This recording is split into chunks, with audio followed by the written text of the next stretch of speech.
Thank you sir. Thank you so much. And ఇప్పుడు నాగవంశీ గారిని మాట్లాడవలసిందిగా రిక్వెస్ట్ చేస్తున్నాం. అండ్ ఇవాళ ఆయన ఎవరి కోసం వచ్చారో తెలుసా మీకు? జస్ట్ ఊరికే ఊరికే సుప్రియ గారి కోసం వచ్చి నాకు కూడా తెలియదు, ఊరికే అడుగుతున్నానండి.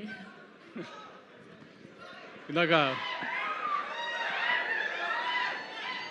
స్వప్నక చెప్పినట్టు సుప్రియ గారు అందరినీ ఇప్పుడు దాకా సినిమాలు ఇంత కచ్చిపెట్టి తీస్తున్నారు, ఇన్ని రోజులు తీస్తున్నారు అని మమ్మల్ని క్లాసులు పీకి 2 ఏళ్ళు సినిమా తీసి ఎన్ని కష్టాలు పడ్డారో చూద్దామని అందరం యాక్చువల్లీ బ్యాక్ స్టేజ్లోనే ఎంజాయ్ చేస్తున్నాం. ఇందా నుంచి బ్యాక్ బెంచ్ స్టూడెంట్స్ లాగా ఆవిడని కామెంట్ చేస్తూ 2 ఇయర్స్ సినిమా తీసి 147 వర్కింగ్ డేస్ వర్క్ చేసింది.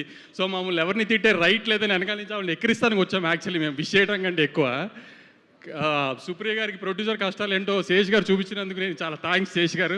ఆవిడ ఊరికే మా అందరికీ క్లాస్ మీరు హీరోలందరినీ నెత్తినెక్కించుకుంటున్నారు, ఇదేదని క్లాసులు పీకుతుంది మాకు. మీరు ఒక 2 సంవత్సరాలు ఆవిడ హింస పెట్టినందుకు చాలా థ్యాంక్స్ అండి. ఆవిడకి తెలియాలి కదా హీరోలతో సినిమాలు తీస్తే ఎంత కష్టంగా ఉంటుందో.